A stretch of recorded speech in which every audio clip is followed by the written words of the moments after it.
Yeah. Y'all, welcome to the Wrasslin Room. My name is Lysha Maurice, and this is.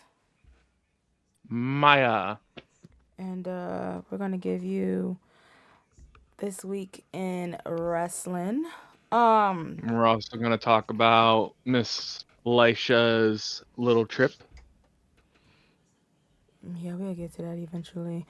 Um, so I watched my first full episode of AEW last week And how'd you like it? after we recorded, and Mm-hmm. the day after we recorded. And it's ghetto over there. Like, I think because I grew up a WWE, WWF kid, like I'm so used to like the luxury that is that company that looking at AEW was just a lot for me.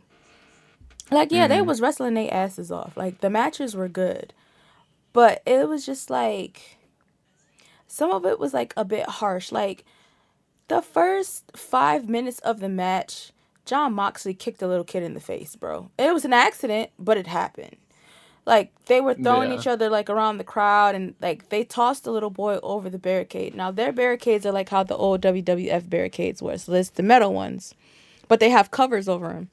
So when he like tossed whoever the fuck he was fighting, because I don't remember, that was a week ago, when he tossed him over, and John went to go climb over himself, like his foot hit the little boy in the face. What just happened? Why is everything disconnecting?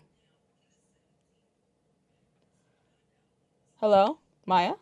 Oh, I'm here. So much shit just happened just now. Holy shit. Uh-oh. Uh-oh. Do we got to go back from frame one? No, we don't, actually. Because everything is still Okay. recording. It's just that my fucking screen decided to black out. I All don't right. edit Fair things, enough. so you guys just heard a malfunction. Um, Hey, it's not a bug, it's a feature. Anyway. so yeah, he kicked a little kid in the face. Um, Mm-hmm. then we get to the reason why I actually watched AEW, which was Christian Cage versus Adam Copeland. Now Mm-hmm. Long time coming. Long time coming. right. However, it was kind of one of those matches where it's like, damn, is it over yet? And the reason why I felt like that, it was like because there was so many points where Adam came very, very close to winning, and then like either Christian would kick out or like some bullshit would happen. And it Yeah. just went on for so long. And then Homeboy's mom came out and she made her decision of whoever the fuck side she was picking, and she like hit Edge with the title belt or whatever the case may be, and it was just Yeah. like, Which, I mean, for anybody who is a long-standing WWE fan, or not WWE, AEW, excuse me, and has been watching all the way up until this point, I myself watching the highlights and everything. If you thought when she came out she wasn't going to sit there and get a revenge for what Edge did, you were smoking crack. Like, I'm sorry, that was predictable. so yeah, that match was kind of like a up and down for me. Which,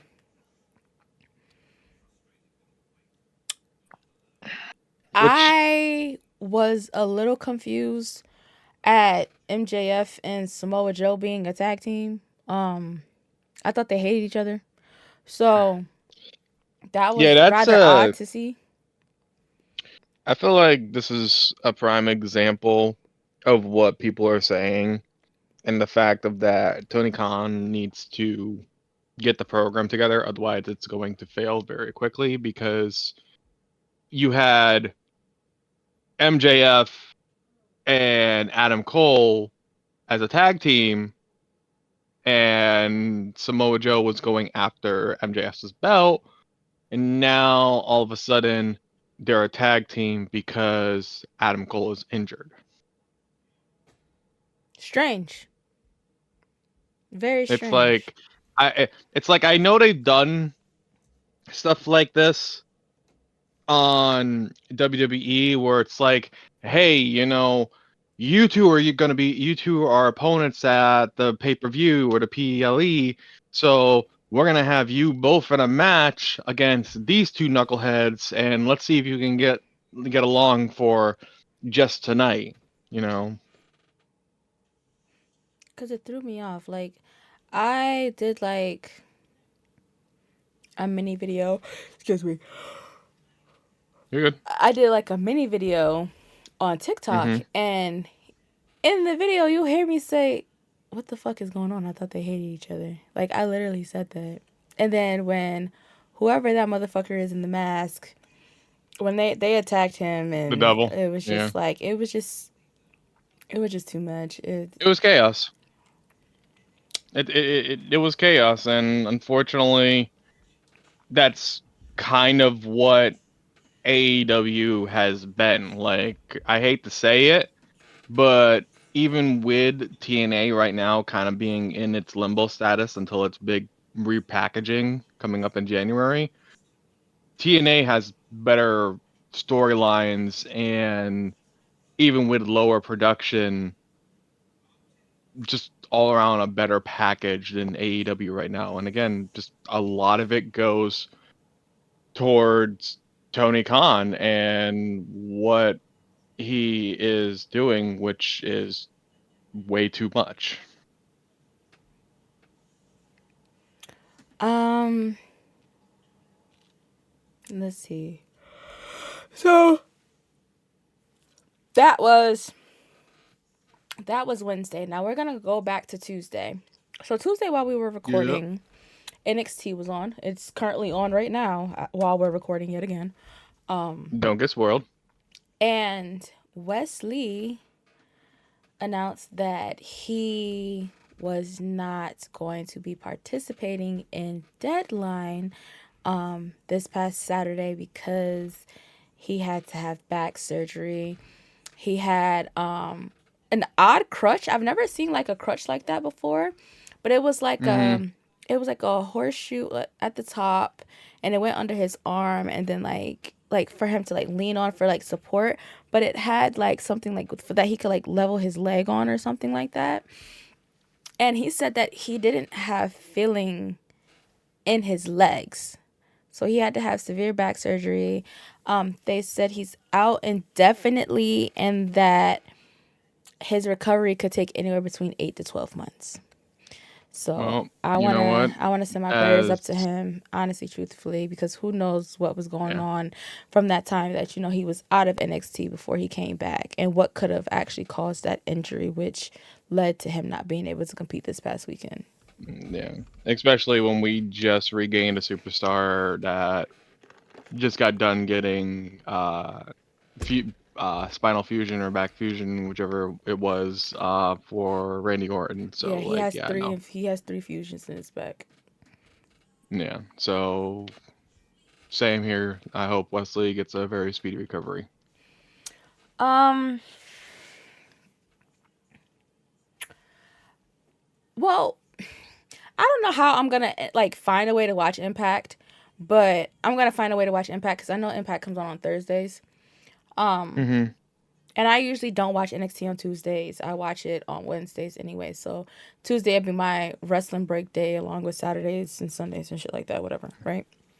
I So mean, I got the hookup, so I'll help you out with yeah, that. I'll find a way, right? Because I have to see Trinity in all her glory. Y'all know that's my girl, right? Mm-hmm.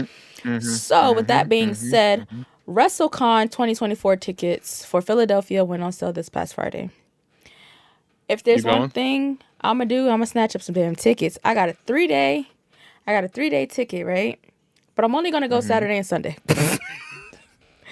because I don't come in to Philly until that Friday, and by the time I get to Philly, I think that it'll be done for the day. So, Right.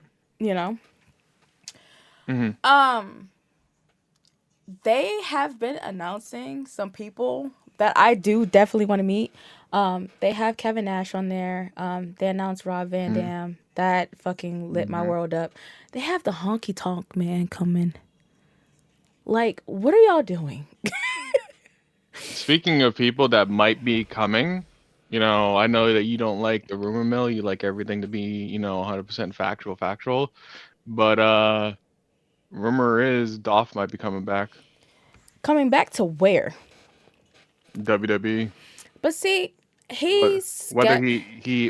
whether he's competing or he's gonna be behind the scenes producer, you See, know. and I would have much rather they had done that to him and just put him backstage and removed him from like the main roster as a wrestler rather than letting him go. Same thing with Shelton Benjamin. I don't think that that those two should have been let go. They should have just been moved Hmm. to like a producer role like they did with TJ. Yeah, But back to but WrestleCon. those, What yeah. what I'm hoping for and the reason why I brought her name up is because Trinity has gone to WrestleCon the last few ones.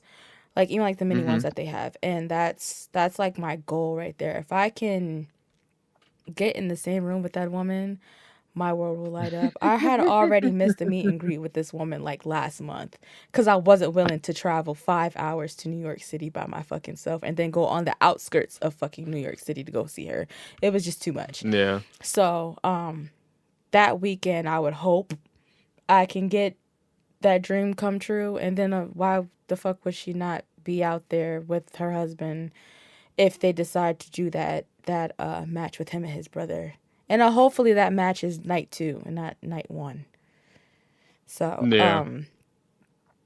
that's what I'm really really excited for, along with like Trish and Lita being there, because they do it every year as well. McFoley, like literally like my childhood. Like I'm really ready for it.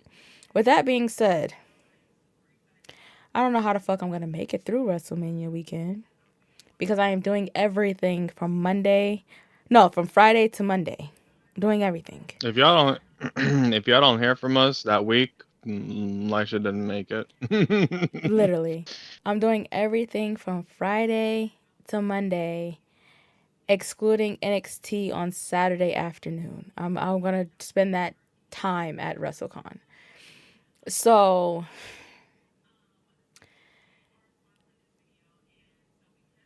I felt like I was in the ring this weekend. That's how beat the fuck up I was by the time I reached my house this Sunday. Okay. So Yeah. here's how my weekend went, right? Lay it out. I worked Thursday. I think I did like 8 to 3 or something like that, or like 10 to 3, some weird shit like that, right? Cool. Right. That's fine. Right. No Right. issues with Right. that. Come home, finish packing up my shit. Finish up my shirts and stuff that I was making. I made an impromptu freaking Jimmy Uso hoodie out of nowhere. Just I had an extra graphic laying around and I just I decided to make the shit. Cool, want you no to know I was issues. looking for you while you were at Smackdown Deadline. Uh you definitely see me at Deadline, but you don't see me at SmackDown. Okay. So, Friday morning, my train left the city at 9:20 something. Well, like okay, 9:30. I'll say 9:30, right? Get Hmm. to the bottom of the state cuz I got to like transfer trains or whatever. From there, go to fucking get on the train. It was like maybe 3 or 4 stops before I was in fucking Rhode Island. I don't know how they did that, but that was a thing. So I was on the train for like maybe no less than like an hour and a half from New Haven to fucking Providence. Get off the train. Maya, I get to my hotel. Hmm. The venue was across the street. Hmm. I didn't realize I booked a hotel that was that fucking close to the venue. I literally walked out the door, walked the crosswalk, and was at the front door of the fucking venue. I could see And the you front saw door everything. from my fucking room. So, mind you, this past Friday was Tribute to the Troops. I Right. ain't never seen so many people from the Navy a day in my life. Like, you know, like normally when you have things like this, it's just like a lot of Army people. You see a lot of like Marines and stuff like that. But there were so many people from the Navy. Like, they had, like, the next day when it was time for everyone to leave, it was like 8 buses outside of my hotel at the convention center. That's how many, like, Mm-hmm. just Navy. It wasn't like a mixture of everyone. It was just the Navy. And I was just like, damn, y'all was rolling deep. Everybody was suited up. Like, it was real cute or whatever, right? So I get Right. dressed. I go across the street. I was the first person in my section. So I've made it like my little tradition when I go to WWE shows. Like, I sit in like the same general area. Like, you come when they're coming down the ramp, it's on their left side. So Mm-hmm. it's the side that the camera's facing regardless. So I make it my business to sit over there. So I make it to the section. I take my little selfie. Like, they hand us our little American flags. Then the then the first dark match starts. You want to know who they put in my face at 7:45 p.m.? Lay it on us. Pretty fucking deadly versus Cedric Alexander and Ashanti. Asante? Asante. And B-Fab brought her big lumpy braid self out too. So that was the dark match. Pretty deadly fucking loss. No shit. They did like a package because I guess Asante is he's a veteran. So they did a package for him before he came out. Mm-hmm. Then, you know, they do the whole then, now, forever. They do that little package shit. Cause like what y'all see on TV is what we see inside the venue too. The only thing is Mm-hmm. you don't hear the commentary while you're there. Yeah, that's So the only thing that's different is that when you watching it on your TV, you'll hear the commentary, but you right. don't hear that on. Yeah, so So continue. it's time for the God Bless America. The piano was right Mm-hmm. next to my section. Cool, fine, lovely, lovely, lovely black people, you know, but they blacked it up real bad. Um, that was hands down probably the churchist version of God Bless America I've ever heard in my life. And y'all picked God Bless America because it costs less than to sing the national anthem on national TV. Great job, WWE. Mm-mm-mm-mm. But then here came the pyro. I was Mm-hmm. in the middle section of like everything. So I was in like row 6. So there was, I think, 4 rows behind me and 5 rows in front of me, if I'm correct on that. So I'm the closest to the fucking pyro in the back, all the way at like towards the end of the aisle. Insanity, right? So they finished singing, and the pyro at the beginning of the show just goes boom, boom, boom, boom, boom, boom, boom, boom, boom, boom, boom, boom, boom, boom, boom. And there was a little girl. She had to be no older than like 6 or 7. She was standing on Mm-hmm. her chair. She jumped down off the chair, Maya, and ran into her dad's arms and started crying. None of us was prepared for that shit. She Yeah. 100% was not prepared. Like, I looked at him. I was like, is she okay? He was like, she's good.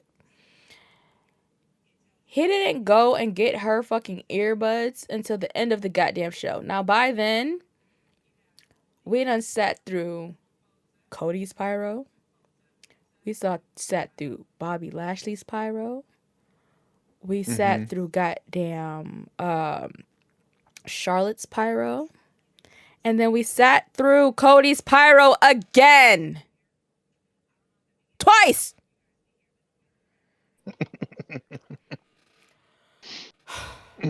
So you guys know what the matches were. They did the North American tournament. That started this past Friday. Cool. Yeah. During the commercial break, I don't know. I don't know what the fuck was going on between Karrion Cross and goddamn Bobby Lashley during the commercial break, but y'all didn't see.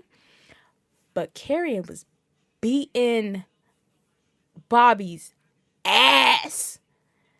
And then we got back on air, and then all of a sudden Bobby had superpowers. I don't know what the fuck was going on, but I don't know. Bobby was slacking a little bit. I'll just say that Bobby was slacking a lot of it, I should say. Um, Just a well, lot of it. the Santos and Dragon Lee, that match was kind of mid. Um, I'm sorry, I'm over the freaking Santos shit. Like, I yeah, really am. it was mid. Dom came out for whatever reason during that match. Somebody on Twitter had me cracking up. They was like, "Oh God, they got 3 Mexicans out in front of JBL. Lord help us." Hey, I yo, was shout out to JBL though too. crying. No, no, no, no. We're not giving Bradshaw any fucking credit because why the hell did he compare Dom to fucking Gandhi? Because Dom went to kayfabe jail. Okay. You gotta understand though. That's the JBL. JBL is over eccentric. You can't sit there and take what that man says seriously because he will literally he is the definition of yapping. Bro said, all the greats been in jail. He said somebody else's name. Then he said Gandhi. I said, wait a fucking minute. Because I watched Smackdown when I came home Sunday. So I said, oh, y'all, I'm so happy that y'all didn't have us hearing this shit in the building because you would have heard me scream, Gandhi! Like, real loud. I was like, why did you say that? So, that was that. What else happened that you guys didn't really get to see on TV? Oh, Uh-oh. Uh-oh. I had one request of the company on Friday, and that was to have Jimmy and Solo come out to Jimmy's theme, and we got Solo's theme. Not mad at it at all. Um, but I just But wanted to hear "Born a King" in person. That's all. That's my only gripe. Um, however, they came out, and then we went to commercial, and then he was just in the ring, and I was mesmerized. I was staring. He was standing like the way where he was standing and like moving around and shit. I could literally like just look up and see him. So I was in heaven. I didn't care about nothing else, and Jimmy and Solo. for those of y'all tuning in don't know, Elisha Elisha has a thing for Jimmy.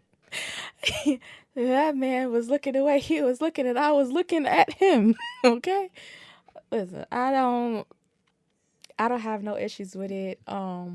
But during that Mm-hmm. commercial break, it was the show your signs segment that they do with the audience. So they did like the DX do your best like suck it impression. And there was a bunch of little kids in there doing it. I said, y'all don't know shit about this. This is not your generation. Y'all are 5. Um, and then during that segment, they were like, show your signs. So the cameraman never came to me, but because Jimmy was in the ring and I was like literally facing him, I took my hoodie off my waist because the dude behind me was adamant on stepping on my hoodie and like knocking it off of my chair. So I just took it off my waist and like I was holding it up like towards the ring where Jimmy could fucking see it. Like Yep. I'm here for you. And I tweeted that. When I tweeted my selfie, I was like, I'm only here for Jimmy. And then Randy came out. And look, look, all I gotta say, and I look, hold on. All I have to say is Lisha came through with pictures. I sure Anyway, did. I sure did. Um, so Overall, SmackDown was great. They kind of like kicked us out while Cody was like going around like trying to, meet and talk to everyone who was like on like in the floor section. I got frustrated and I just left. But Yeah. Cody Rhodes, hands down, has like an amazing aura. He's one of those people who you can tell is like very, very genuine in everything that he does, and he puts his heart into this company to the point where he stayed after at least 20 to 25 minutes to take pictures and hug people and take their phones and do selfies and stuff like that. So his aura is just amazing, like 100%. And then to come out twice in one night is crazy too. But WWE, the dark matches being Cody versus Dom has to stop. Because y'all did that shit in Brooklyn the week before as well. Stop. Cut it out. Stop. Like, y'all switched it up and gave us Gunther versus Chad Gable. Me, personally, I would have rather seen Gunther versus Jay because I know y'all have done that before too. But I'll take Mr. Shoosh. Like, I'll take it. Like, I I don't have no love that problem man. with I'm it. sorry. He's That should. so small. I I, love him. I, I don't know why, but that gets me fucking going. Like that is hilarious in my Chad eyes. Gable is amazing. Um, and y'all can also go ahead and strip Gunther of his title. And those three men that you guys showed last night could be one of the three that I would like to see do it. If not, add Miz to that conversation again. So Chad Gable was one of those people. Kofi Kingston was another person, and Ricochet was also in that conversation. Now they've had Ricochet and Shinsuke doing not dark matches, but like doing matches with with Gunther at house shows for the IC title, which was one of the matches I saw um, in November at my very first ever WWE show. So, um,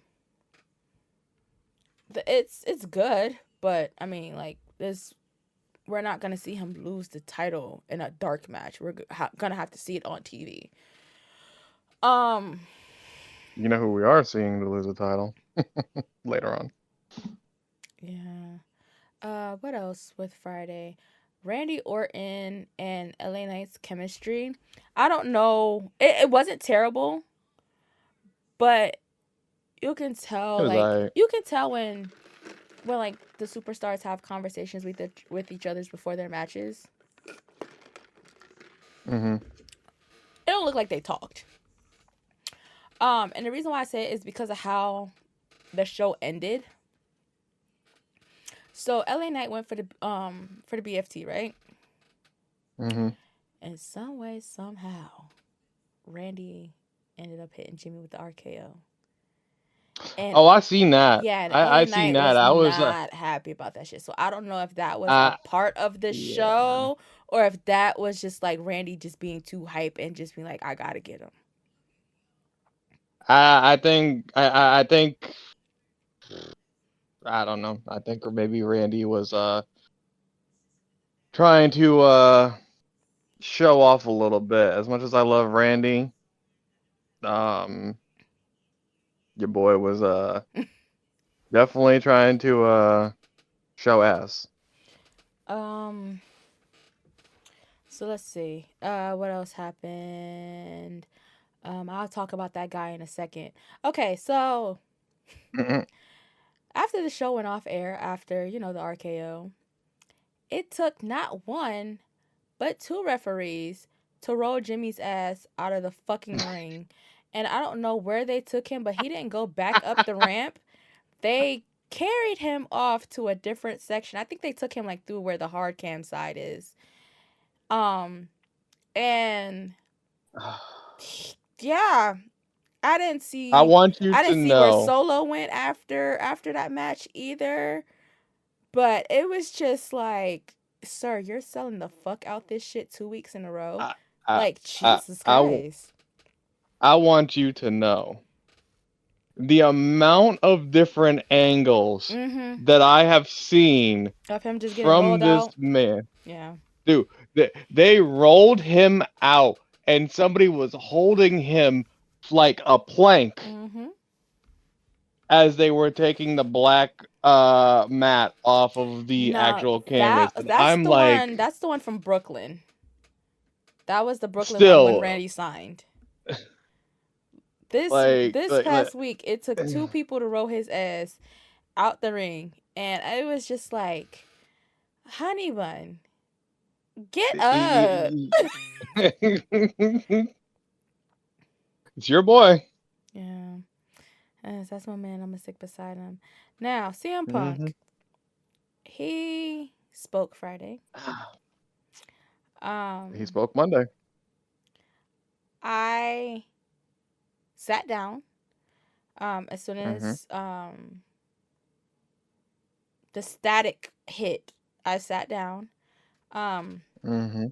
I kindly got on my phone and I mentioned to one of my friends in Discord. I said, "Your boy is out here, and I'm going to respect you and not be disrespectful." Now that lasted all of 2 seconds.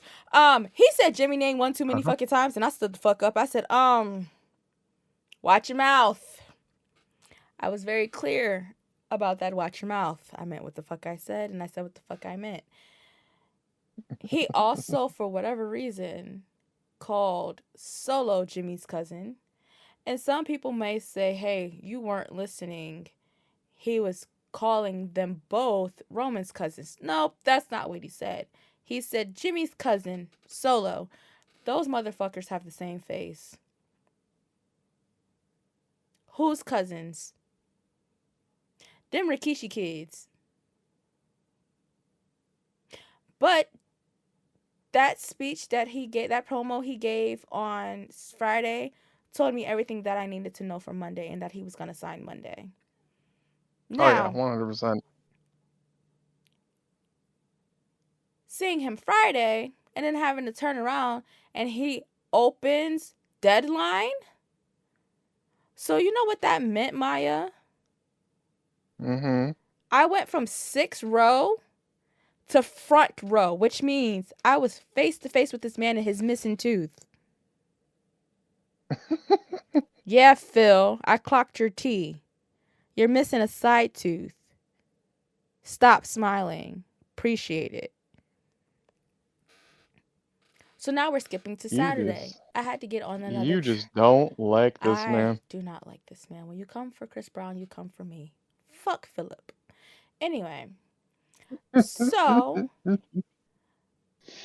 I.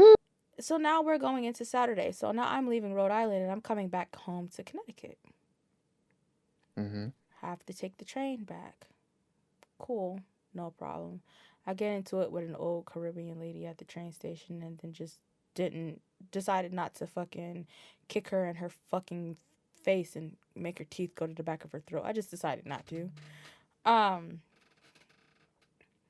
Get back here to this lovely state. Get to my hotel. My room isn't ready for another 30 minutes.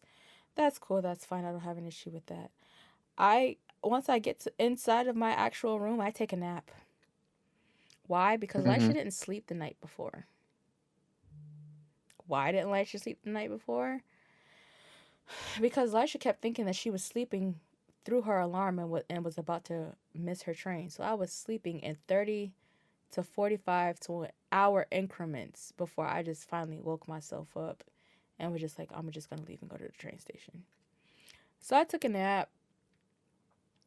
Doors were supposed to open at Deadline at 5 p.m.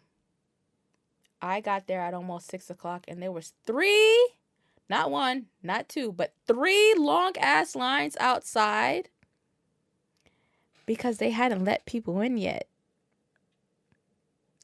I got there at damn near 6:30.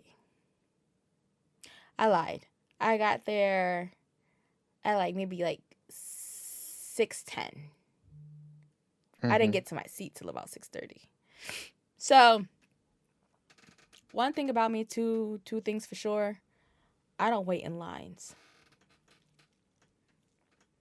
I don't wait in lines. I will find my way to cut a line. That's just me. Sorry, I don't do it, especially not outside in the cold. I don't do that. I'm sorry. Fuck y'all. Be mad at somebody else, not me. You can ask some folks at DreamCon. A line I will not wait. So I'm like on the phone, walking back and forth through the line, and I just happen to hear some people talking shit about CM Punk. So I use that as my way to stand in line and talk to these people. So I'm I standing can there. We're already see talking where this is wrestler. We going. we talking everything from Sasha Mercedes, because I don't know what fucking name to call this girl at this point. So we're gonna call her Sasha Mercedes. Okay. Um, we talked about um we talked about Karrion Kross and Scarlett. We talked about uh we talked about Mandy Rose for a little bit. That was kind of weird. I didn't like that conversation at all. Um, I'm gonna but keep it a bean. I do miss her. I don't like her face. And that I, was the conversation. Somebody in that circle that we were talking in didn't find her attractive. And I wanted to be like, I'm right with you. I don't see it. She's I'm not. a, I'm gonna be real, and this could just be my personal taste on the matter and everything. But like, I think personally, she had a much better run in NXT than she ever did on main roster. Well, that goes for a lot of And people, though. You see what they did to Solo. well, yes and no, but I feel like she really hit her stride in NXT, which is crazy because she went from NXT up to the main roster and back down to the main roster, which that's I don't know why that's just a thing, but Well, some people asked to go back because I remember when Cameron and they were doing like the Funkadactyls thing, and like they were actually pushing Naomi to be a singles person, and they were just having Cameron be a fucking valet. She was like, I want to go back down to developmental to actually like learn how to like wrestle properly. So sometimes they ask to go yeah, down there. yeah, Somebody call my it's a mama. Sorry. it's just a weird it's just one of those things where it's like I get it. You you're taking a chance with having talent go up, but I would just think that if you know that a talent is doing really good, and I feel like a lot of this is just during the Vince McMahon era, but there's just so much of where you can clearly see that an individual is talented, and then they go up to the main roster and nothing happens, but yet they go back down to NXT and they're even better than their initial first run. The WWE So, app has some explaining to do, but I'll get to that in a second. uh-oh. Um, so where I asked the question, I'm like, doors are supposed to open at 5. Why are we still outside? He was like, oh well, they're doing something inside. They haven't let us in yet. You want to know what the fuck they were doing inside? They Hmm. were filming fucking interviews in the goddamn hallway. So you mean to tell me I was standing outside in the cold for 20 minutes so that y'all can talk to Braun fucking Breaker in the corner of the goddamn arena by the concession stand? Kiss my ass, man. Y'all could have talked to him backstage. He didn't have to be out in the front where everybody the fuck else was. Anyway, that's besides the point. Because I figured they had the superstars walking around. And that's why we couldn't fucking go inside. Because they didn't want us to mob them. Also, y'all have to stop doing that. Leave people the fuck alone when y'all see them. Okay, so they finally let us in. Mm-hmm. Cool. I immediately go to my seat and put my jacket down. Do my ritual, which is my selfie, and then I just get up and I start going out walking around and shit, fucking around. When I say my seats was so fucking good, like I could have like flicked a booger on CM Punk if I fucking wanted to. That's how close I was sitting. Again, if y'all watch Deadline, if y'all see a little black, not little, because ain't nothing about me little. If y'all see a black girl with some glasses on and a white phone, that's the thing. If y'all looking for me when y'all watch Deadline back, just look for the white phone. Because I had the white phone in my hand the whole damn time. I'm literally, and at every time they put that angle and they put the camera in my face after trick one, which made sense because I had on a fucking custom Trick Williams shirt. Duh. Anyway, Which the I've seen that shirt. That shirt is fucking fire. that shirt is fire. Yo, WWE fire. Anyway, They're not gonna do it though. dream. So that pre-show match was cool.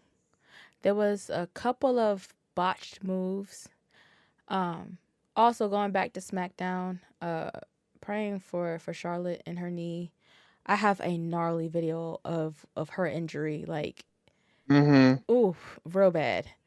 Um, but There's a couple of videos that are floating around of her like literally but screaming, "My knee, I my have knee." the closest of her leg getting caught in that rope, and to be honest, it's Asuka's fault. I'm not gonna hold you, but it is what it is. I don't know if she was actually supposed to lose that match or not, cause the whole thing is Damage Control don't want Bailey out there during the matches, and then last week she caused Kyrie the match, and then this week she came out, but Asuka ended up winning. I don't know what the fuck they're doing, like what this angle is supposed to be, but her time is coming very very soon, and they're about to get rid of her ass.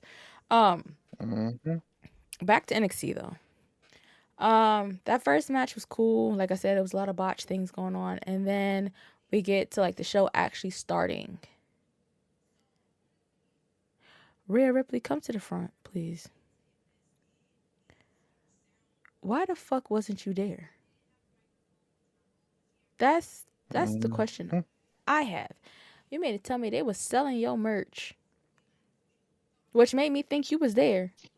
And then Dominic comes out by himself. Girl, where the fuck you was at? Buddy didn't Yeah, need you that bad. Where the fuck you was at?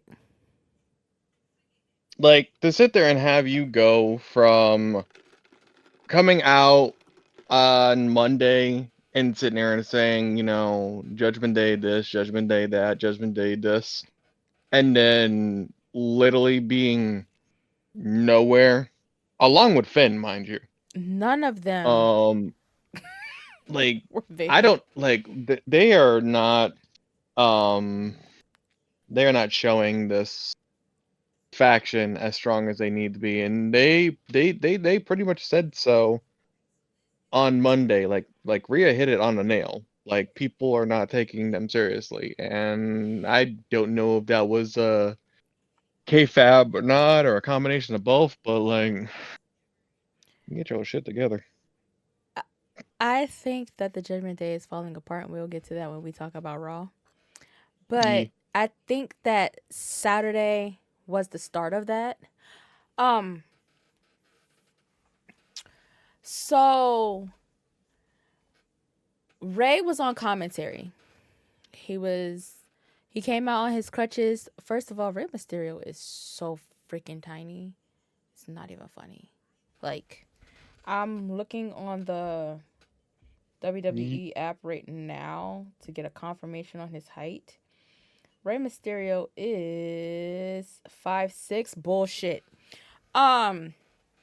Cause I'm 5'8". and he looked like an ant compared to me. Um, so he comes out, he's on his crutches, so he's still healing. But there were some points where it would look like he didn't really need them crutches, because he was standing up during the match and like kind of like taunting Dom a little bit. But it was like, you just had knee surgery. I'm gonna need for you to sit Just sit down your ass because down. you're concerning me. But Dragon Lee did take that W. Um I don't know if he beat Dom senseless or if Dom just didn't have any sense of direction when he got out of the ring, but he hit the floor as soon as he got out the ring. Like, he was so disoriented, he grabbed like the skirt and just fell to the floor. I got my own opinions about that. And I'm just looking at him and I'm just like, damn, you got your ass whooped, but you kind of fine. Like, being that close to Dominic, I didn't think Dominic was looking the way he be looking, but he be looking the way he be looking, and he looked like his daddy. And I'm just Yeah. like, it's the mullet. The mullet is nasty. I don't like it. His hair is what doesn't do it for me. Like, if he was to do something else with it or let that bang grow out, I don't know. Maybe Dom would gain like a full fan, because I think I was like the only person in my section that was actually like cheering for him. Like, I don't have an issue with Dragon Lee, but somebody got to be a Dom fan somewhere. He has to have a fan somewhere, and that person just might as well be me. You, you want my opinion on that whole match?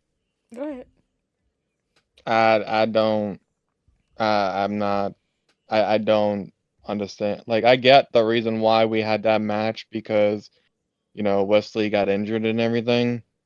But as far as that whole like match is concerned, I had no interest in it, and I think it's just plainly because I'm sorry, I'm tired of seeing Dom on NXT, which I'm glad he dropped the belt, but somebody else I think deserved that title shot, not fucking Dragon Lee of all people. And I feel like the only reason why Dragon Lee got that spot was because of the Mysterio angle, because he has um I believe he was introduced way back when Dom first went to NXT to get the title and everything like that, and Mysterio kind of showed up and was like, "Oh, I'm introducing Dragon Lee and this and that and everything and blah blah blah blah blah." And it's just like, I'm sorry, I am just not a fan. Their pictures being side by side on the roster is actually hilarious. Because I'm looking at the roster right now in the app, and their pictures are right across from each other. That right there is fucking hilarious. Yeah. So Dragon Lee came out victorious in that match. Um, what was the next match? I believe was the women's Iron Challenge, if I'm not mistaken. Yes, it was. Um, whew, hmm um, I am not for Blair winning. Um, I feel like that match should have went to either Tiffany or Lash. Lash, because I'm always support a black woman. I don't give a fuck what y'all talking about. And hmm Tiffany, because Tiffany once held the NXT Women's Championship. Like, hmm so between those two, right? That was just, just what I wanted for that. Kalani did I think great. La- What? Go ahead. No, I was gonna sit there and say I think Lash. I think Lash is gonna have her time. I just don't think that it's right at this current time because I think right now she's being treated as a filler slot, and they're not like pushing her because like I mean it just I don't know. I want Lash to actually get some attention. I want the attention to be off of Tiffany because I feel like Tiffany has had a decent run now to where she can kind of move to the side and let someone else do it. I'm not. Blair is a anomaly for me because she was introduced to me around the same time that the whole rivalry between Alba and fucking what the hell is the other redheaded one's name that both got moved up to SmackDown and we don't ever fucking see again because WWE is WWE. Um, but I don't know. I there's this is what I said last week too, that NXT has become very, very much hit or miss in some aspects.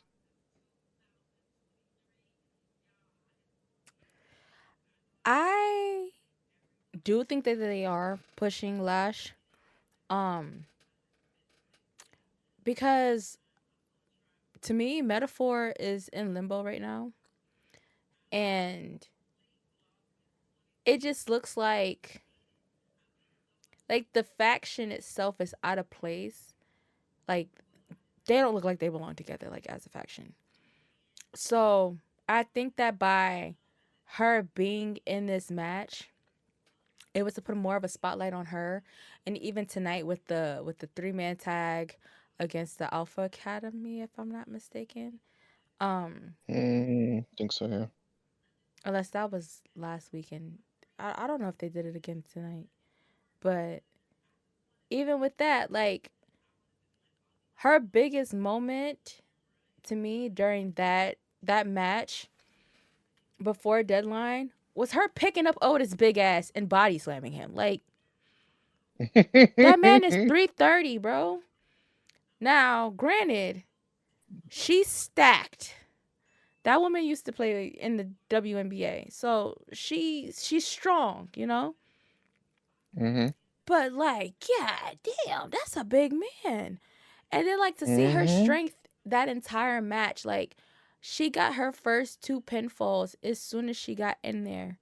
Like she took I don't even freaking remember if it was Blair and Fallon that she took out. I think it was. Or if it was Blair and Tiffany, but she took 2 women, piled them on top of each other and got her 2 pinfalls immediately in that match. That was impressive. I will give that. That was impressive, and that they definitely booked that right, in my opinion. So that match, that to me was match of the night. I don't care what nobody say. They did exactly what the women did during war games, and they showed their asses literally. That was all her. She didn't have stockings on, people. How do I know this? Because when the match was over, she was like laying right under my feet. So I was talking to her and cheering her up the whole time Blair was up there giving her funky ass speech that nobody asked her for. And then Lyra came out to like put her dick on the table, but she didn't really get a chance to put her dick on the table because Cora Jade came out.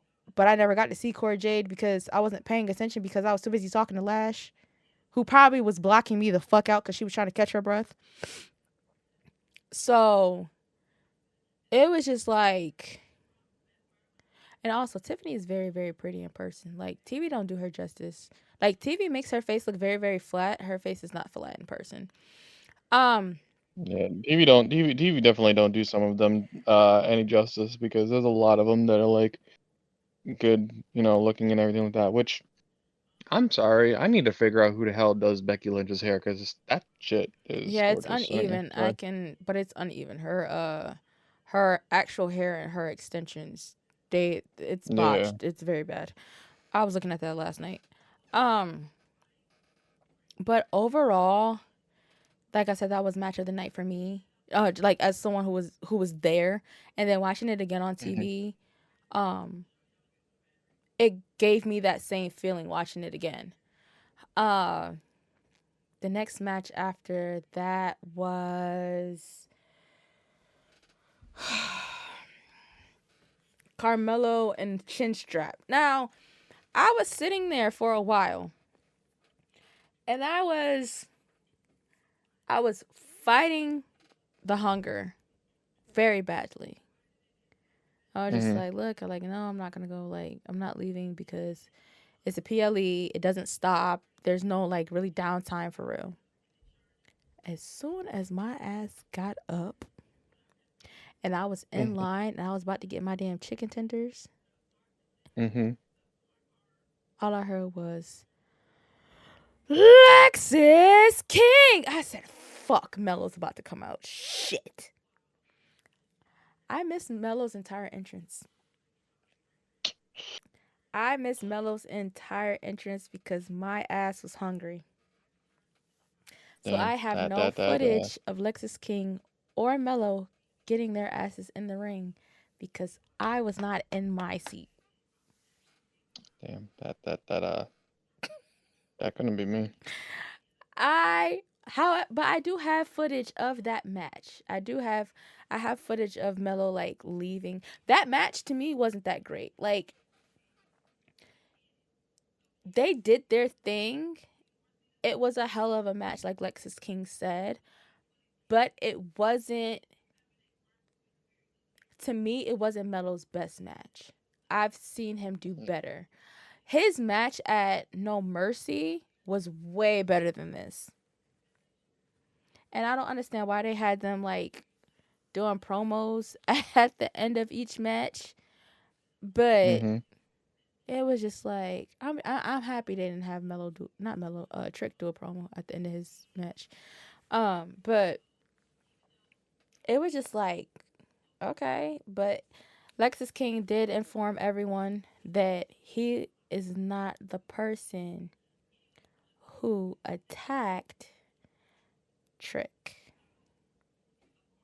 Hmm. So that is still up in the air and that is still a mystery. But apparently, before we started recording, Mello was attacked. So Hmm. somebody is going around NXT taking kneecaps. And we probably not going to find out until Vengeance Day. And that isn't until fucking February. Hmm. Um, but Mello is also supposed to be participating in the United States Championship tournament this Friday at Smackdown. So, if he'd actually sustained an injury tonight, they're going to have to pick someone else for Friday. Well, if he, a kayfabe injury, I Yeah. should say. Yeah. Yeah. Which I highly fucking doubt. He probably still going to be there. Because I don't think that Uncle Sean would have, like, announced that and then had him get attacked and then he be hurt from Tuesday to Friday. That makes no sense. But that should be his SmackDown debut. Um, and honestly, if they were to move him up to the main roster, I don't mind him being on SmackDown. I don't mind it because there's a lot of vets over there that can actually like help mold him and get his promo skills up. Because him and Trick still sound like it doesn't sound like a natural conversation. We'll talk about Jay getting better later. um. Then after that match was the men's Iron Survivor Challenge. I have two words to say. Hmm. Braun Breaker.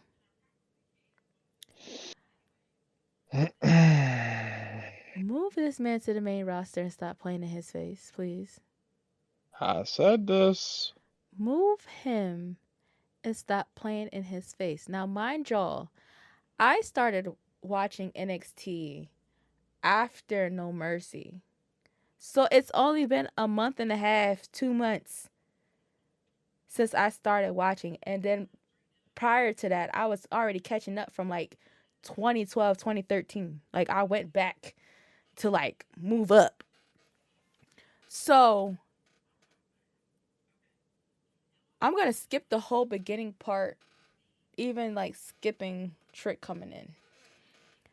I'm going to say this and I'm going to keep saying this. I've said this to at least 4 people.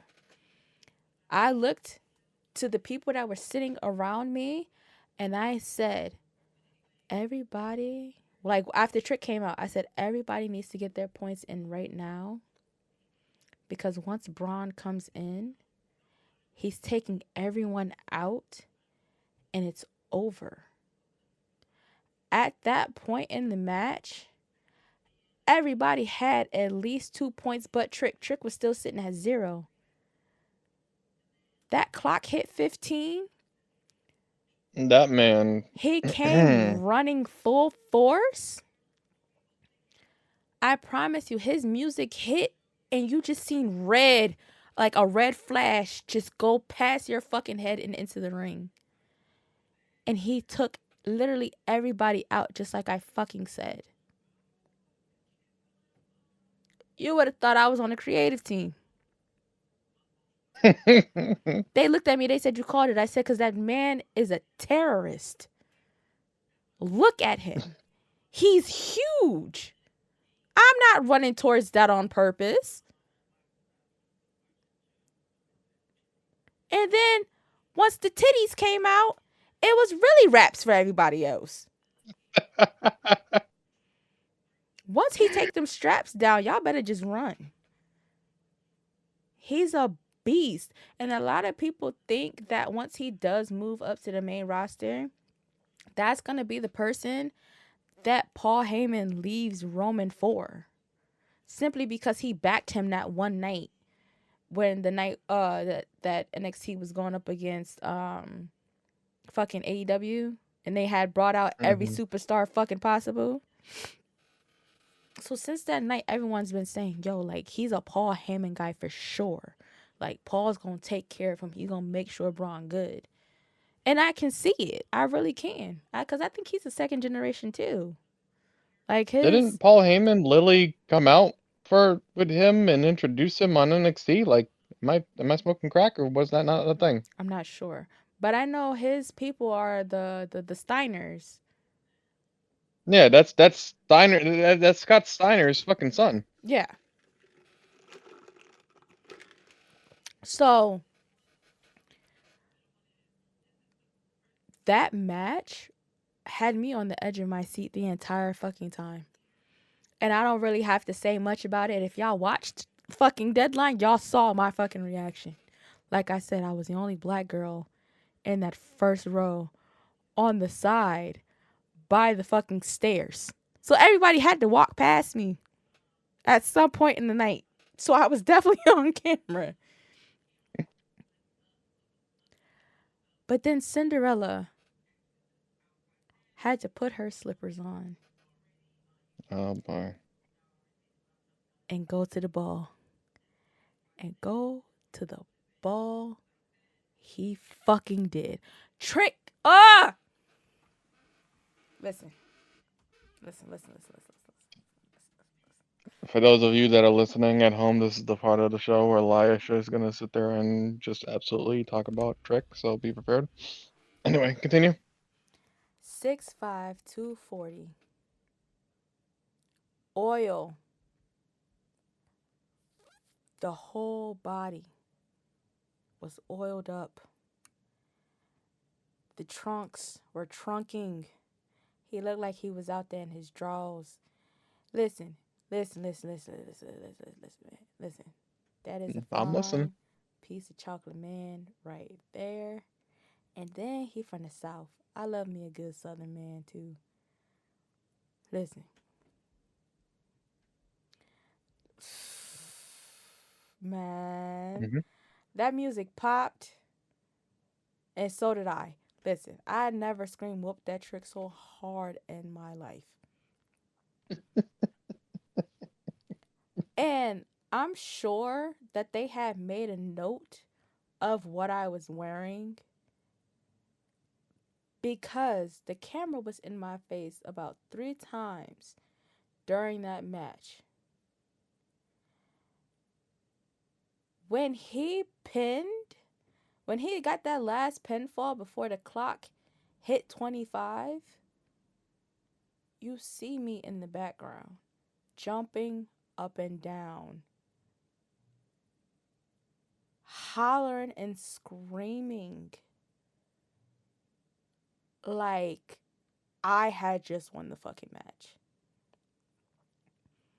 He slides out the ring. He goes over to the crowd. There's a camera over there. There's still a camera in my face. I'm screaming, whoop that trick. You see me. You see me. He turns around, Maya. Mhm. We lock eyes. He beelines Mhm. it towards me. I don't know if he thought my hand was out for him to, like, touch my hand, but he slapped my phone a Mhm. little bit. The footage is out there some fucking where. I put it on. I literally posted that footage as soon as it happened. So he beelines it Mhm. towards me. I'm screaming, whoop that trick. He does the whole, like, hitting the hand thing, and me and the girl next to me starts wilding. She said, "Did he touch you?" I said, "No." But we made eye contact and he saw the shirt. That's all that matters. That man had a fairy tale ending because we were all sitting there during that match. Even the security guard that was sitting in front of us, we were all like, yo, they're playing the fuck out of Trick. Trick is not about to win this. They're playing in his face right now. And then to come back and get 4 points on the board in 40 fucking seconds is insanity. I don't know how the fuck they did that, but that was amazing. Because I for sure thought that Braun was taking that match. Like, once Trick didn't have any points, I for sure thought Braun was going to take it. And they were just like, no, no, no. He got this, and he had it. So Trick Mellow Gang got a dub that night. However, we still don't know who the fuck attacked Trick. That cage We match, gonna find out. that women's cage match was ass. You could hear a pin drop in there. That's how quiet it was. Nobody gave a fuck. That should have been the match where I went to go get food. Walked around, stretched a little bit. That match was ass. Kiana James fucking sucks. I don't understand how she won that, but it is what it is. Well, she had help. Somebody interfered. But, like, that match was terrible. And then the main event, which was Ilya versus Baron Corbin, was also kind of mid. Yeah, that's something that I have an issue with, and I don't know if it's if it's a thing with WWE or whatever. But like WWE, can you stop having multiple main events in the same programming and just stick to like having the one main event at the end? Cuz like by the time we get to the end, whatever you're trying to have as the main event, people warn the fuck out. Like I've said this before and I'll say this again. Night of Champions was a terrible idea for a pay-per-view because you have all these main events that are happening and it's literally making what is supposed to be the main event, the last match of the night, extremely insignificant.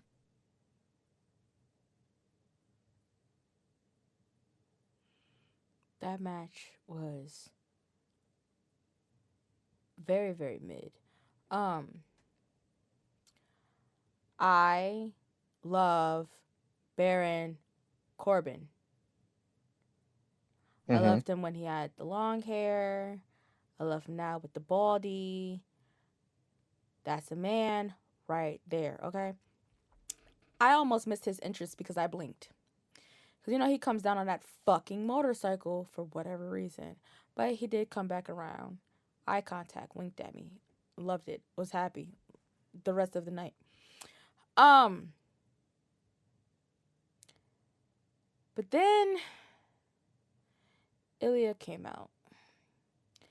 I don't know what it is with Ilya and Becky and why the fuck they feel the need to bleed every goddamn match. But I watched Ilya spit blood onto the mat with my own two eyes, not once, not twice, but 3 times.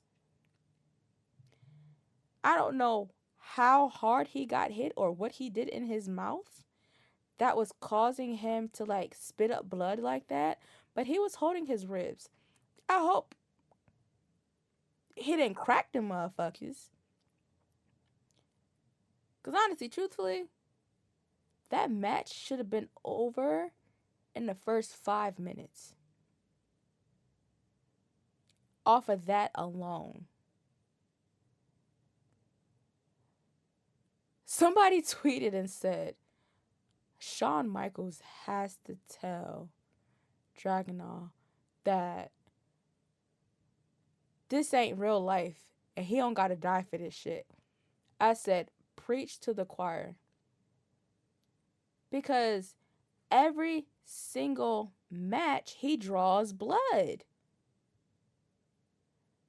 And again, same thing with Becky Lynch. She's always bleeding. Like War Games. I said it in call. Maya, I don't know if you were still in call when I said this shit. I was just like, how far do y'all think how long into this match before Becky starts bleeding? I said that shit. And what happened? Rebecca starts fucking Mm. bleeding. I don't understand it. Y'all are at work. Yes, it's a sport. It's a contact sport. But god damn. Y'all are killing yourselves. Like, chill out. So he retains, right? Now we're at the end of the show. Trick's music pops again. Okay. So what y'all saw on TV was Trick come out and then Mello come out and then it fades to black. That's what y'all saw on TV. That's not what happened in the building. That's not what happened in the building. What happened was Trick comes out, Mello creeps out slowly behind him, and they start taunting Ilya together because now at the New Year event, Trick has a title shot. So Mello grabs Trick's arm. He lifts his arm up. They do the whole like, whoop that Trick, whoop that Trick. Okay, cool. But they're taunting Ilya from the ramp. Then they turn around and they go back, and then the show's over for us. But the show had already been over for y'all. So Hmm. for all the people on TikTok who had speculations of what the fuck Mello was doing when he walked out, he was just having his quote unquote brother's back. They were there to like taunt Ilya. It wasn't nothing crazy. Nothing happened. He didn't bop Trick up beside his head. And the only reason why the fucking show ran out of time is because that boof ass cage match with Roxanne Perez and fucking Kiana James went over on fucking time. It's Tell the them only again. reason why the show got cut short like that.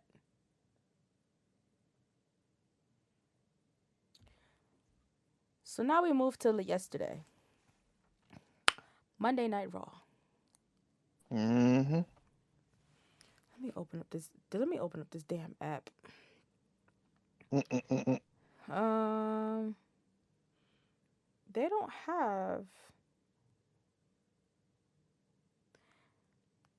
There was some. Whoa, whoa, whoa, whoa, whoa, whoa. Spoiler. No, it's not that. I have a Twitch alert going off in my ear. But it's not. It didn't pick up. It didn't pick up in the recording, but it just went off in my ear. The shit threw me off. What I was looking for was also back on NXT.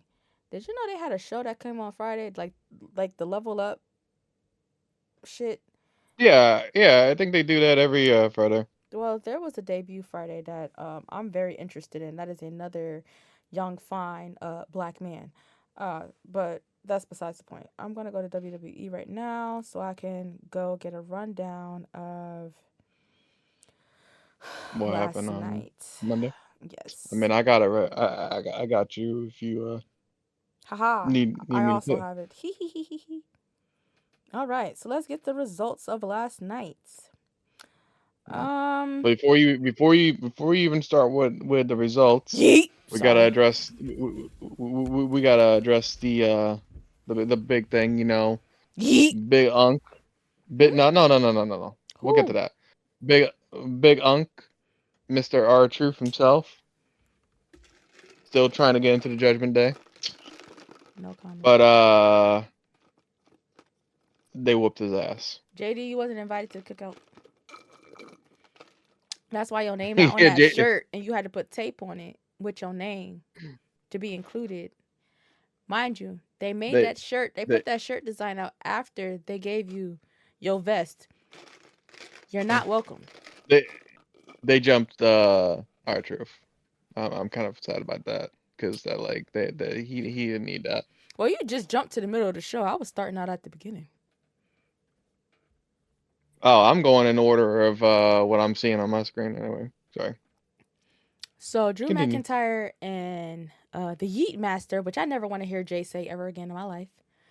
The Yeet Yes, Master. that's what he said. That's what he called himself yesterday, and then proceeded to tell Drew, "Come get this Yeet down. Stop before they take the word back." And I want them to, if you continue to say bullshit like this. So also at the Super Show, Jimmy also said yeet, and then he said no yeet. So everybody get to say yeet again. Yeet is officially back on the table. They did WWE did their thing. Well, here's the thing. Here's the thing. Casey Hoffman did all that temper tantrum throwing and all this bullshit, and your trademark wasn't even active and hadn't been active for a fucking year, you bozo.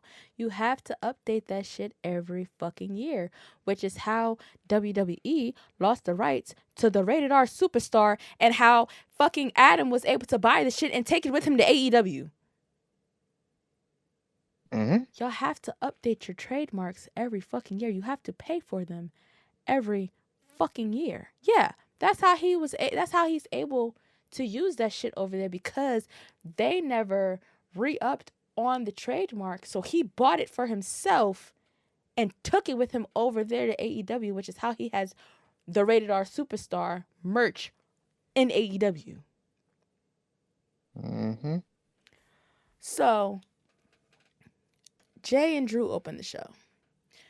WWE, as much as I love my brother, my Leo brother, don't y'all ever send him out there by himself to open the show.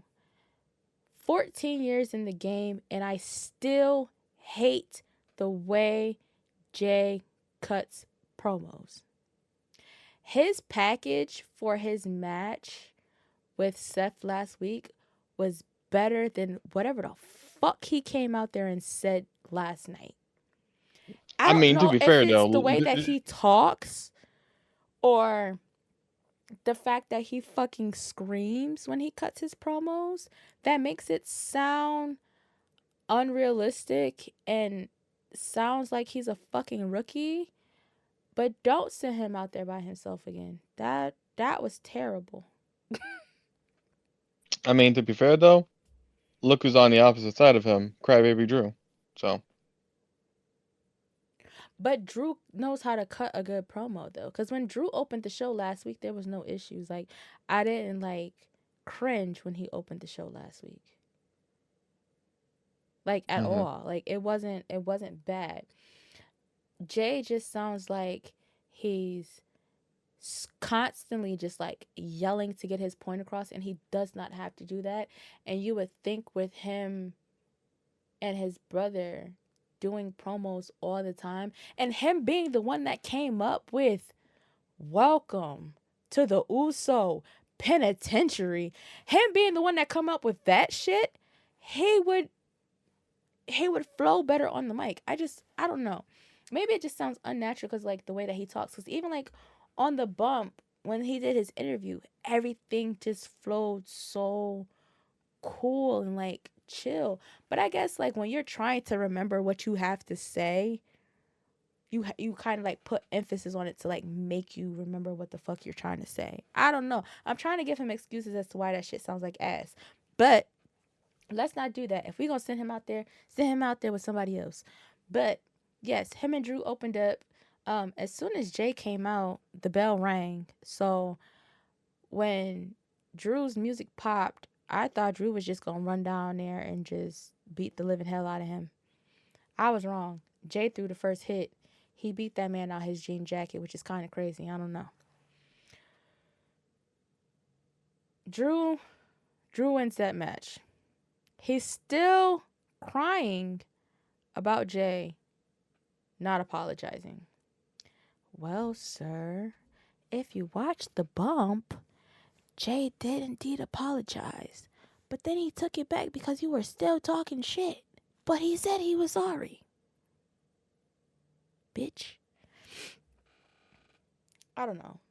But I proposed the question of why is it that the twins are losing these solo matches like this, like these single matches,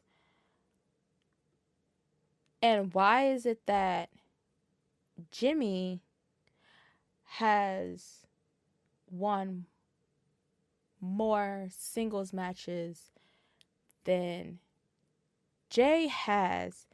And a lot of people on TikTok are saying to me it's because Jimmy has solo. No, that's not true. Jimmy has won singles matches without solo interfering. He mm-hmm. beat Carl by himself. Yes, Solo and Paul were out there, but they did not interfere in that match at all. There was no distraction during that match at all. Jimmy did that shit by himself. So, what is it that they're trying to prove by having Jay lose these matches? Are they trying to prove to us that the Usos need each other? What are y'all doing that these men aren't winning these solo matches? That's my question for the week. I got nothing on that.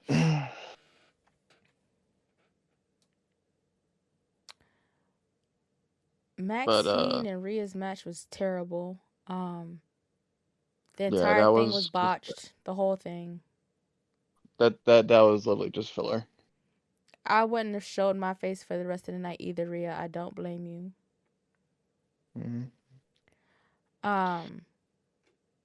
Damian Priest, who the fuck you yelling at? Yeah. Do we gotta take you out back and take your knees? Like, who the fuck are you yelling at? Don't be yelling at mommy like that. And then you other three stupid motherfuckers stood there and watched it happen. Finn instigating with his fucking facial expressions. And then the I other mean, two to look be fair, scared. to be fair though, you can't say nothing about JD because they always be telling him to shut the fuck up anyway. So,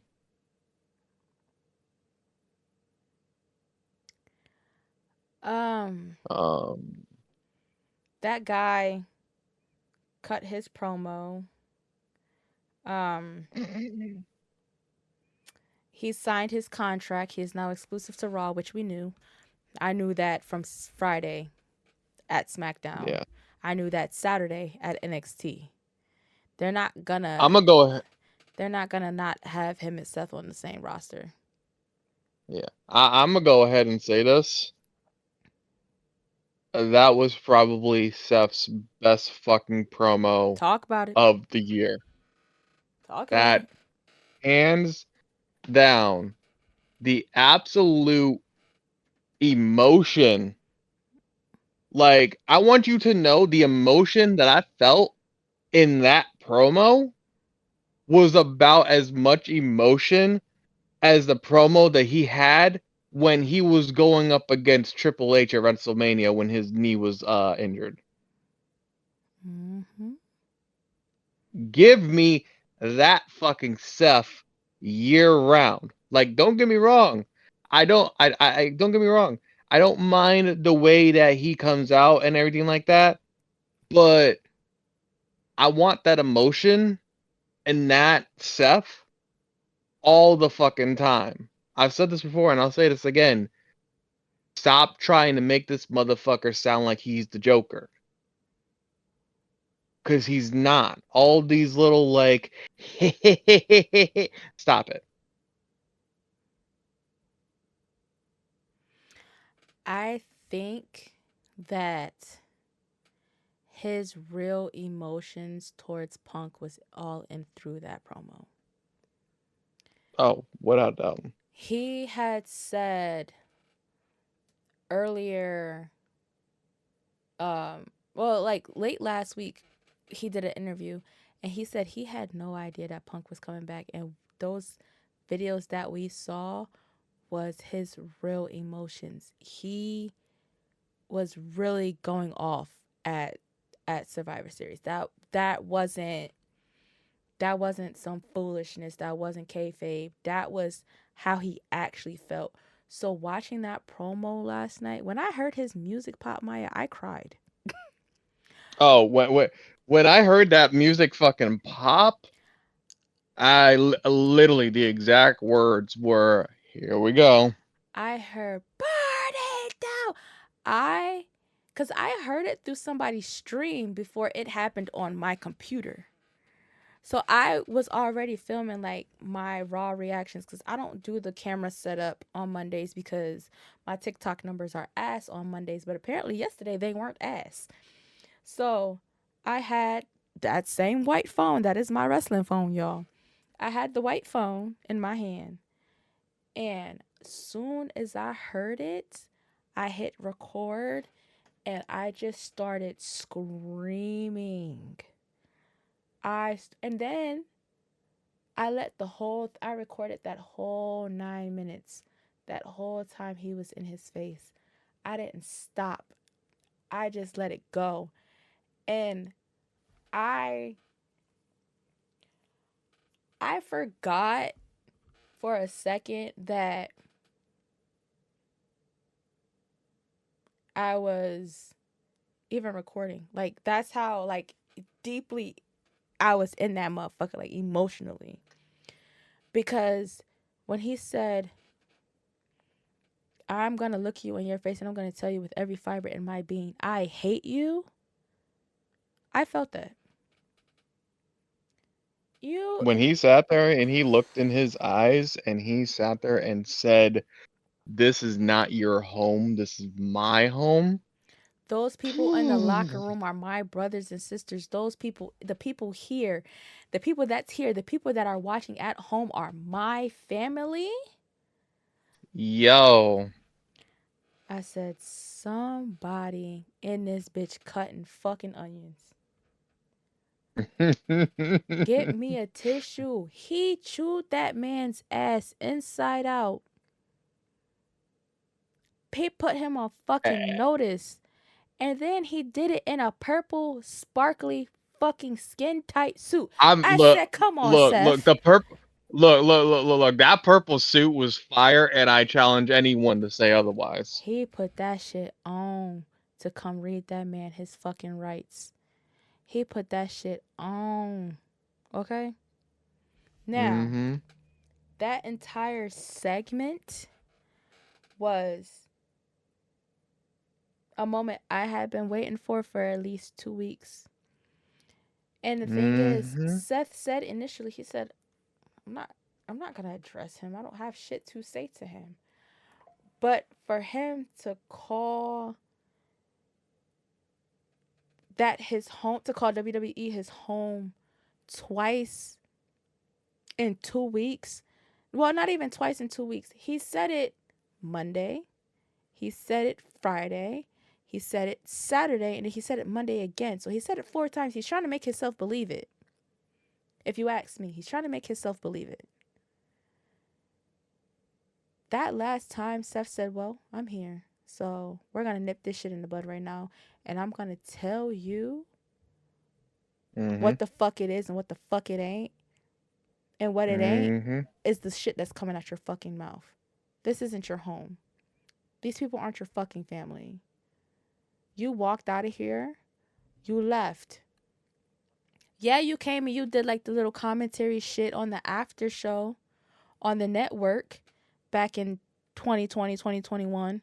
But you left again. You had no intentions on getting back in this fucking ring, so why the fuck are you here now? You went over to this other company and you slandered us. You've gone on interviews and you've talked shit about me personally. So what the fuck are you doing here? Oh, let's go back to Deadline real quick. I don't know if he was actually even supposed to come out because whatever the fuck him and Sean were supposed to talk about Mm-hmm. was gone. It was gone. Like, that whole segment was awkward as fuck. And then you came out in a fucking Bret Hart hoodie. You were trying to be funny. Mm-hmm. But we're going back to Raw. Seth put that ass on notice. And then the rest of the night, he was just wandering around backstage looking lost. Like he didn't have anywhere to go. CM Punk has nowhere to go as far as the locker room goes. Because when they did the promo with AP and Drew said, I don't give a fuck about your story. I'm finishing mine. Cool. That's cool. You could tell he's been so detached from the company that this motherfucker thought that Kofi was still a Jafakin. Kofi said, hold on, I don't do that anymore. Okay. I don't remember what he said to Gable, but then he looked at Ricochet and said, oh, I heard you're bad at video games. So are you going to get on up, up, down, down, or no? Because y'all can run it. Y'all can run it. Because one thing about it, two things for sure. Woods always got the computer and is willing to film some content. So you about to run it or not? Because you popping shit on national TV. That's kind of crazy. Then you run up on the Judgment Day. You already started some bullshit when you first came back and you posted that picture of you, Ray, Dom, the wife, and the daughter. The look on Dominic's face said everything that I needed to see. Apparently now, at a house show on the 30th, it's going to be CM Punk versus Dominic Mysterio. Mm-hmm. That's coming. Now, what I'm going to do is I'm going to take my ass back to this app and I'm going to click on events and I'm going to see what city that's in because y'all are lucky. Because he's not going to fight on TV until I believe the Rumble. They're not going to have any matches for him. Yeah. Oh. Yeah. Do I want to go to New Hampshire? Probably not. Because that's the road to WrestleMania. Nah. Nope, I'm lying. That's not what that is. Let me see. 17, 18. Where there isn't a show scheduled for the 30th, so who lied? Because the 30th that I'm looking at, that says March 30th. He's gonna have a match before then because he's putting himself in the Rumble. So whenever the fuck they come back from their vacation, their well-deserved vacation, he's supposed to have a match with Dom. Yeah. Who else did he interact with backstage? They haven't put him and I Jay think in the same room yet. I think that was it, really, if I'm thinking about it. He did like after the signing and everything, he did sit there and interact with Adam Pearce and everything like that after the whole Drew segment and everything. But that was like right before the whole Kofi and them and everything like that. But I think that was really it in terms of Mr. Brooks. So yeah, they're kind of doing him like they did Jade when she first signed. You're gonna show up on Hmm. every brand. We're gonna make sure that people see your face, but we're not gonna put you in the ring just yet. Cause when he was out here, Saturday, he was training at headquarters. So that backstage footage y'all seen of him and Cora Jade, and he had on a tank top. That's because he had just came from training and was in the building. Yeah. Um. What else happened?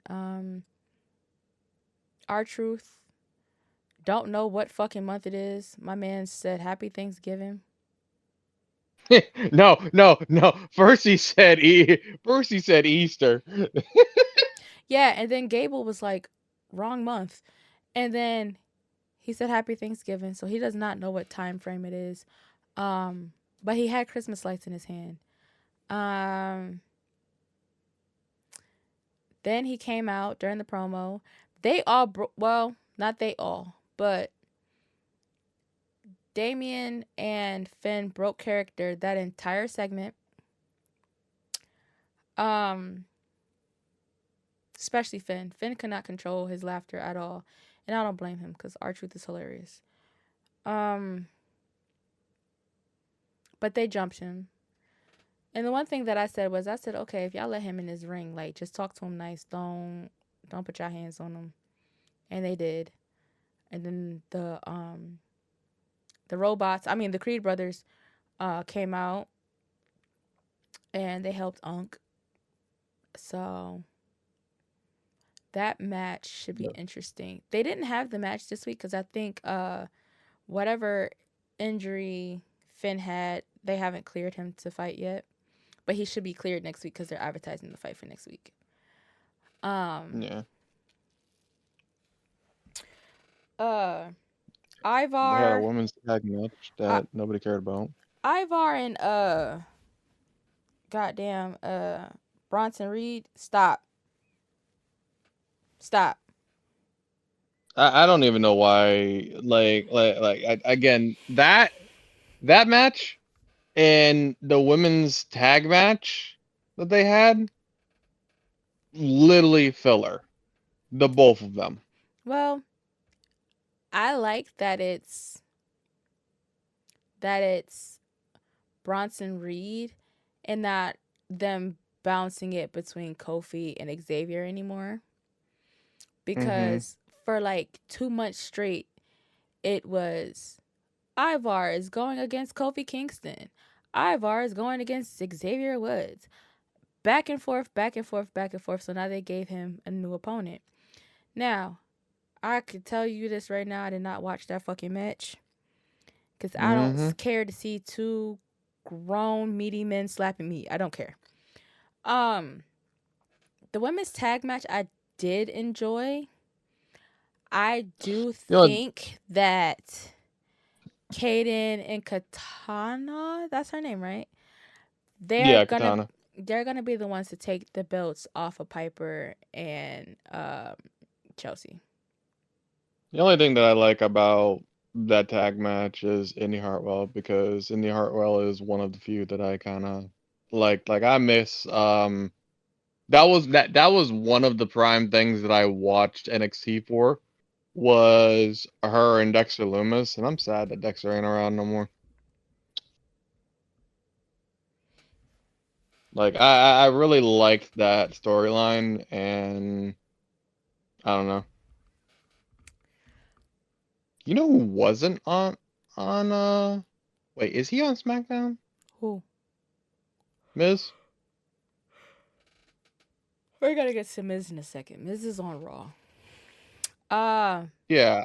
I didn't see him at all. that's crazy because he actually had a match last night.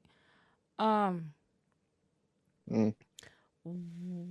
you had something to say about Becky and Nia. What was it? All right.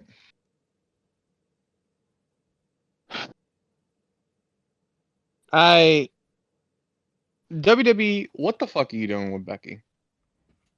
Please enlighten me, because you're literally putting her in a feud with Nia over something that happened how fucking long ago? 5 years. And like Becky sat there and said it herself. You know, when that shit happened, she was still with the company, and she went and had a baby. Nia got fired. Like I don't get this whole feud. It seems very forced, and I kind of feel like that they don't know what to do with Becky anymore, and it's actually very upsetting, because the last time that, in my personal opinion, Becky actually had eyes on her for an actual reason was when she went to NXT to capture the NXT championship. Since Nobody then, asked her to capture, by the way. Oh, my bad. right? Yeah, yeah, yeah. But since then, she really hasn't had any creative direction. Which, fun fact, for those that don't know, Steph's contract is going to be expiring soon, Hers is as well. and as is hers. Now, they would be a fool to not keep Steph, but at the same time, we have no idea what's going to happen between now and then. But I mean, they need to do something with her, and it ain't what they're doing with her right now, because having Nia Jax come out and say that Nia Jax created the man is the absolute most bullshit that I have seen Ah, on WWE. the name, yes, because the name definitely came after she took that punch. She was being called the man way before Are the we punch. sure? Because I heard her say out her own mouth that that nickname came from her taking that punch from Becky. Also, very surprised that when they showed that package, that they even showed Naomi's face. Very shocked at that. Which that's a whole different can of worms, if I'm being honest. But Yeah, no. the one thing, the one good thing that I will, and sit down for this one, because you might agree with me on this. The one good thing that came out of CM Punk when he wasn't with the company was over at AEW, was him pointing out the double standards of how, when Sasha Monet, hey, so you got me doing it now, and Trinity left, they both literally got dragged through the mud on live television, mind you. But And yet, Cole definitely didn't want to do that, but you But know. yet, when Brock Lesnar did it, literally weeks later, ain't nothing fucking happened to him. And CM Punk did call him out on that. So like the one saving grace is that he did sit there and call out the hypocrisy on that shit. But I digress. But they need to do something because I don't know. This whole segment feels very forced, in my opinion. If she finally getting revenge for her getting her nose popped 5 years ago, go fucking figure. But like, damn, bitch, you on the Drew train. Let that shit go, honey. Shit, hell, fuck. That's how I felt about it yesterday. I was just like, and I was trying to be funny too. Like you hear me saying in the video, I was like, "Girl, you still crying about her breaking your nose 5 years ago?" I had just threw 5 years out there. Like I wasn't sure if it had been 5 years. And then she turned around and was like, "Yeah, 5 years ago." And I was just like, "Huh." I wasn't even watching back but then, but I knew. but it wasn't But I even think Becky I who knew. started this feud. I think I knew. I think I knew the year because I told y'all I had recently binge watched every fucking season of Total Divas from like Mm, July until like late September, early October. So more power to you. everything that happened in the women's division, if you ask me a question about it, I probably have an answer for you because I watched it all. And that's why I say like a lot of people don't care about the women's division because they didn't because Vince programmed us that way. Like they were just supposed to be Mm-hmm. eye candy and not actual fucking wrestlers. But then you had women who could wrestle, and then you have people like Triple H who are willing to push the women, which is why we have double main events like NXT where, there was the cage match and then, there was the men's match, right? Excuse me. Mm-hmm. So he's pushing women 100%. Hunter is Oh, I'm all doing fine. what the fuck I'm all he's fine supposed to with do. pushing of the women. But it's gonna take a lot of undoing and rewiring to get certain people to care about the women's division.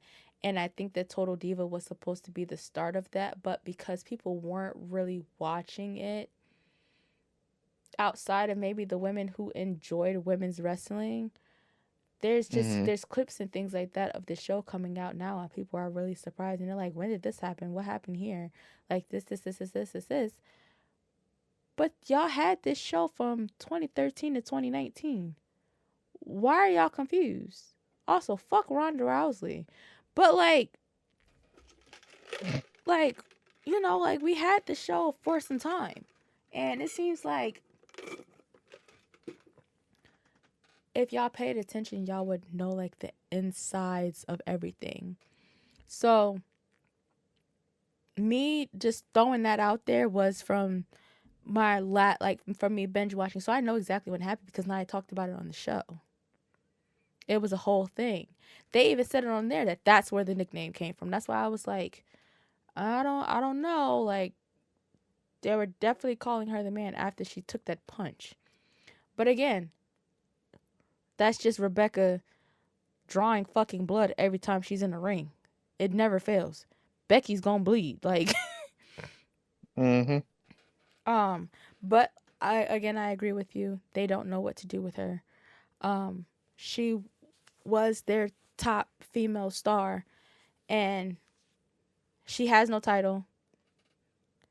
It looks like, well, it doesn't look like Rhea is the face of the women's division currently, Mm-hmm. and they're gonna probably end up fumbling Becky so hard that she's gonna end up like Natalia. And I don't know if people are ready to accept that reality of where Becky's just gonna be thrown in filler matches to get the new people over. I don't think people are ready for that yet. Yeah. I'm But it's definitely not coming. ready for That's what that. it's looking like. And it's crazy that we're hitting. It's crazy we're hitting that end of a generation, for lack of better words, because you have people like Becky Lynch and Charlotte and all of them that are essentially going to, as you said, be put into those roles. And it's just like, damn, man. Like, the way that the fucking years seem like to just fly by. Like, shit.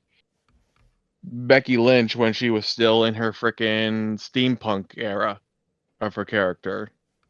Like, I don't know about you. I'm not ready for it. Shit, I dropped my phone. Good job. As someone who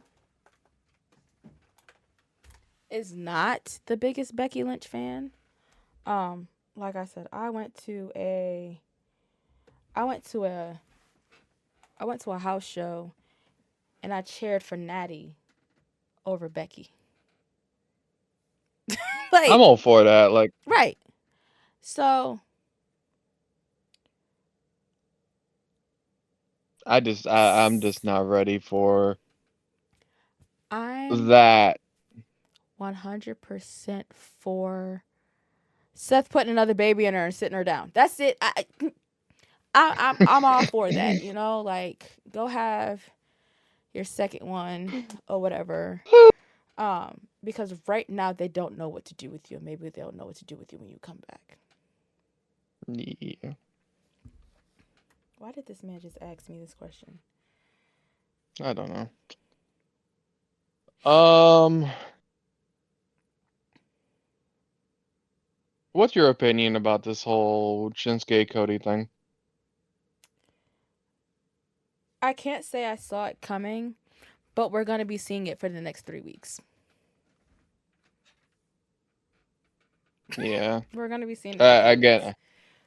Again, I feel like this is another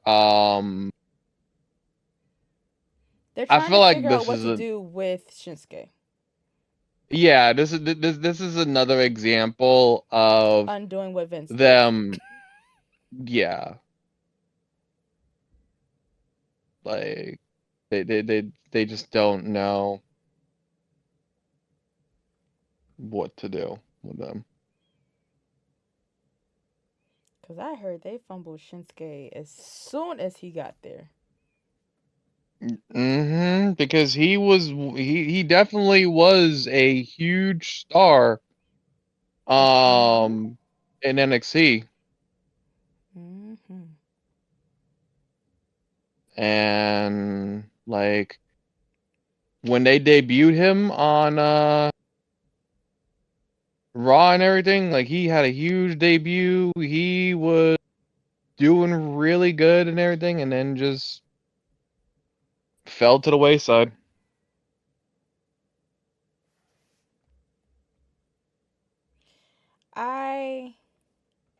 And here's another reason why, like, I'm happy, like, I came back in an era where Vince is not over creative.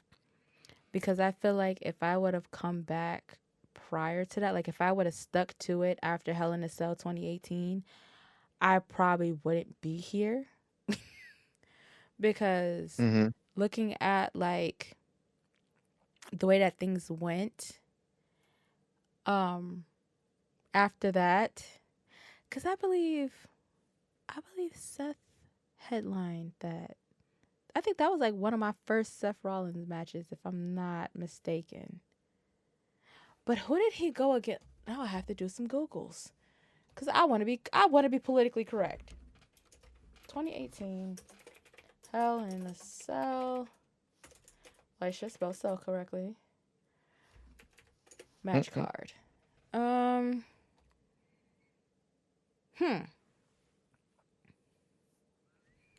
This is a terrible poster. Oh my goodness. Okay, Roman Reigns versus Braun Strowman, AJ Styles, Samoa Joe, Ronda Rousey, Alexa Bliss, Jeff Hardy, Randy. So was that a fever dream? Or am I thinking of hooking? So no, it wasn't a fever dream. all this time, no. All this time, I've been confusing Roman and Seth. So that fucking that main that main event was Roman. Okay, but Seth did have a match that night. He had a tag team match with with Jon Moxley against McIntyre and Ziggler. Okay, so I'm not crazy. That is the match that happened. I did see Seth that night. That was the first time I seen Seth Rollins in a match. Okay, cool. I'm not crazy. Just wanted to make sure. I had to go check. Had to go check the card. Mm-mm. But I do remember Roman getting thrown off the top of that fucking cage that night. But again, I'm kind of happy that I did not come back all the way in back then, because it probably would have pissed me off real bad. Like Vince, what the fuck is your problem? Real bad.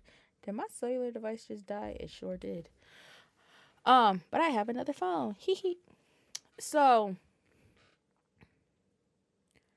yeah,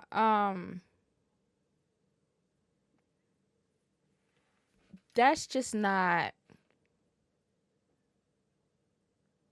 a good look, and I hope that they do find something to do with Becky before they put her in the we're just going to use her to put people over thing, because I think that's what they did when they sent her to NXT. They used her to put Tiffany over. They used her to put Lyra over, but they haven't really done shit with Lyra since Lyra has gotten the fucking belt. So what the fuck was the point, if you ask me? Just saying. I agree with you. What the fuck happened to Xia? What the fuck happened to Xia Li? Y'all gave her a month of matches on Raw and on NXT, and we ain't seen her since she lost to Lyra. So what the fuck? Like, y'all gotta get everything together. And that match was Halloween Havoc Night 2. It's December 12th. Mm-hmm. Where the fuck is Xia Li? Maybe she getting that kick together, because she was knocking bitches in the temple. But, like, come on. And then, Oh yeah, what? Wasn't didn't she show up? I forget, where the fuck was it? No. Xia Li, it was a couple of weeks ago. I forget. They was having like some they were having some battle royal or whatever the case may be, and she came out and she the one that took Becky out. Yeah, Becky so didn't get to like compete in that match. So why the fuck do we have Becky and Nia Jax? Because Becky WWE pissed me off. Becky and Xia Li already had their match after that. But that could have been a fucking rivalry. I'm sorry. So the thing is, they're trying to push Nia poking at Becky, but it's kind of been in reverse of Becky poking at Nia, which doesn't make any fucking sense, but that's what the fuck has been happening. So WWE is pissing me off. And y'all need to figure it out before I lose interest in it, because the only reason why I started even watching Raw is because the New Day came back, and then y'all moved Jay. So hurry it up. And then I don't know how y'all gonna do this in the next 4 months, but get it together, because night 2, I need to have Joshua versus Jonathan, and I'm not playing with y'all. I'm spending way too much money to not have that match in 4 months. I'm not playing with y'all. I live here. I know how to get to headquarters. The train station is right outside of the building.